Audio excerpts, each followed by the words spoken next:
Hello class, lesson for May 19th, Tuesday. We're almost to the end of the year, just hang in there.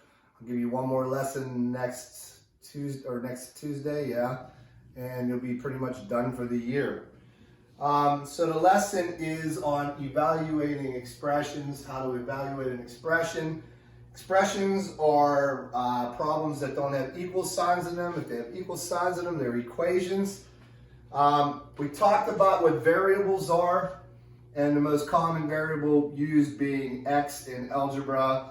I also told you you can use any letter you want as long as it's lowercase and you stay away from I, O, those two are the main two, maybe even L.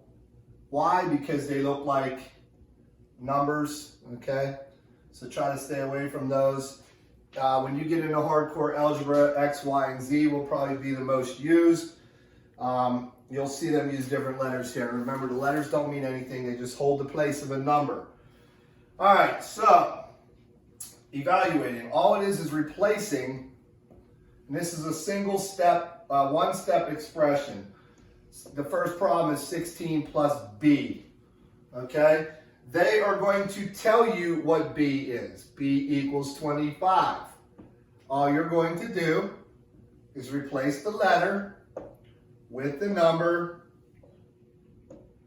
and solve the problem. Now you've finished it, all right? That's as easy as it gets. It gets harder. My girlfriend's rolling her eyes saying this is easy because she's an algebra junkie, but she loves it. So she lives for algebra. I don't know many people that do, but whatever. All right, sometimes you get two variables, and they'll give you both again. X equals 64 and Y equals 27. Just fill them in. For 64 goes in for X, the sign doesn't change, and it becomes 64 minus 27 equals 37. Hang in there because they get a little more tricky. All right? And then finally, 6x. Okay? X equals a half. Oh, I think we know how to do this. Now, I told you before, this is something new to you guys. When you have a variable smashed up against a number like this, it means to multiply.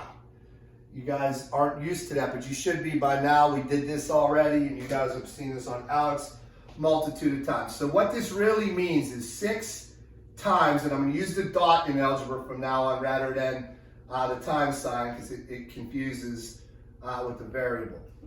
So it becomes 6 times a half because x equals a half. If you remember your multiplying fractions, you put 6 over 1, 1 over 2. You can crisscross reduce this to 1, this to 3. 3 times 1 is 3. 1 times 1 is 1. And you end up with 3. Pretty simple. All right? Okay. There usually is a few got it problems here. I'm going to do them where they give you A equals 6. B equals 4. And C equals the dreaded fraction. So the first problem is A plus 8. The second one is A minus B. The third one is A times B. And the fourth one is 9C.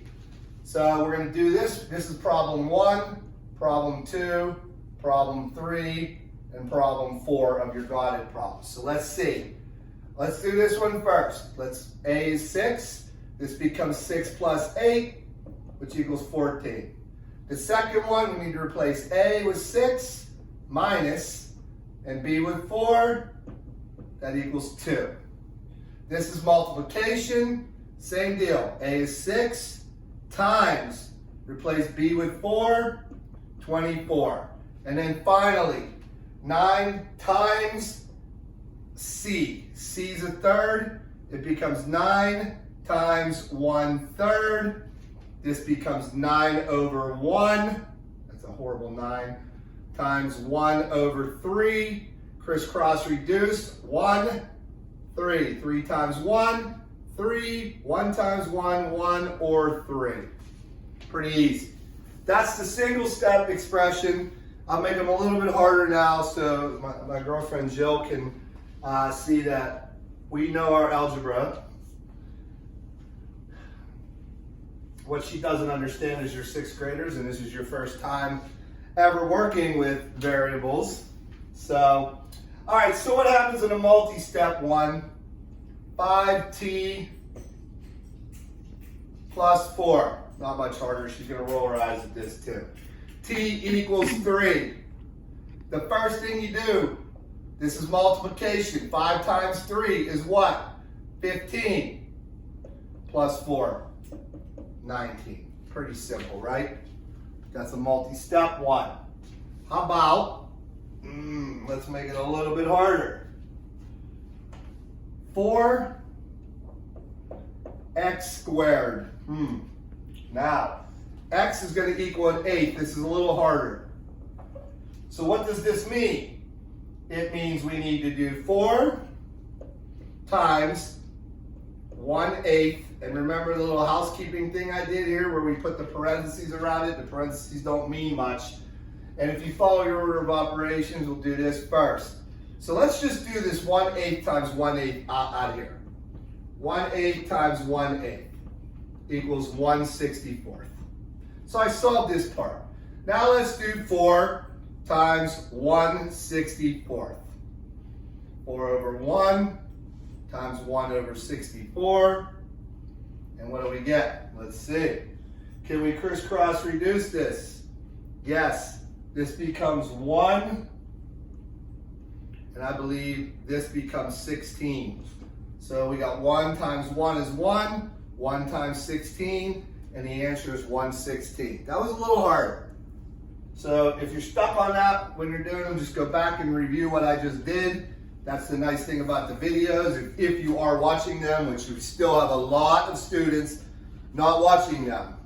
I don't know what school's going to look like in the fall, but if we have to go to an online thing at some point, we're going to have to take this much more seriously than we did this year. All right. Last one, last example, 10a plus 7, and they keep giving you fractions. A equals 1/5. Well, that means 10 times 1/5. So let's do that first. And leave this hanging out there. Don't worry about that yet. 10 over 1, 1 over 5. Crisscross reduced to 1 and 2. This becomes 2 over 1 or 2. We finished that part. Now we can add the 7 to it. 2 plus 7 is 9. Done. All right, 3 got it problems and we are done. All right. So they're going to make A equal 12. Or I'm sorry, that's not an A. I don't have my glasses on. That's a D. They're going to use D as the variable. D equals 12 and E equals 1/3. They keep giving you fractions. So the first problem is 2D minus 5. The second problem is 50 minus 3D. And the final problem is going to be 9E squared. All right, so the first one, we plug in 12 for D. We know this is multiplication. What is 2 times 12? 24. Minus 5, which is that part, becomes 19. All right? That's that one. That was a simple one. The next one, 3 times D would be 3 times 12. So that becomes 50 minus 3 times 12, which is 36. And you get 14. And then finally, the fraction one. Here we go again. 9 times 1/3, because we're filling the 1/3 in for E, and we're squaring it. And let's remember to keep it nice and neat. Let's do the 1/3 out here. What's 1/3 times 1/3? Well, 1/9. That one's easy. Then bring it back over here. 9 times 1/9. We're taking this 9 and multiplying it by the 1/9. Well, this is going to be easy. 9 over 1 times 1 over 9. Anytime you get a number times its reciprocal, the answer is 1. Pretty simple.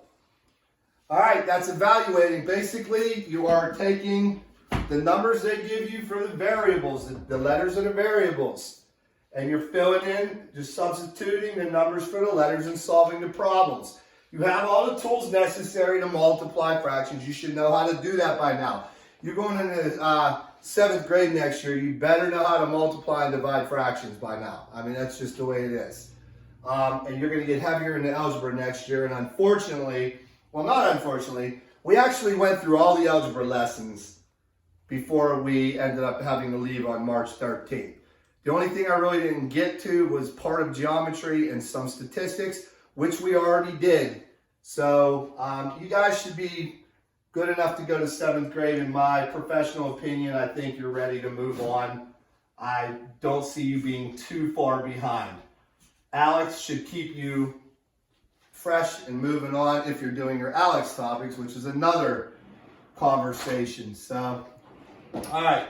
So that's the lesson. I will post it. Miss Galt always will follow with some homework for it for you guys. It'll be an exit ticket on it probably on Thursday. And that's it. If you are struggling to do Alex topics because you haven't been able to log on, I've already talked to a few people about that.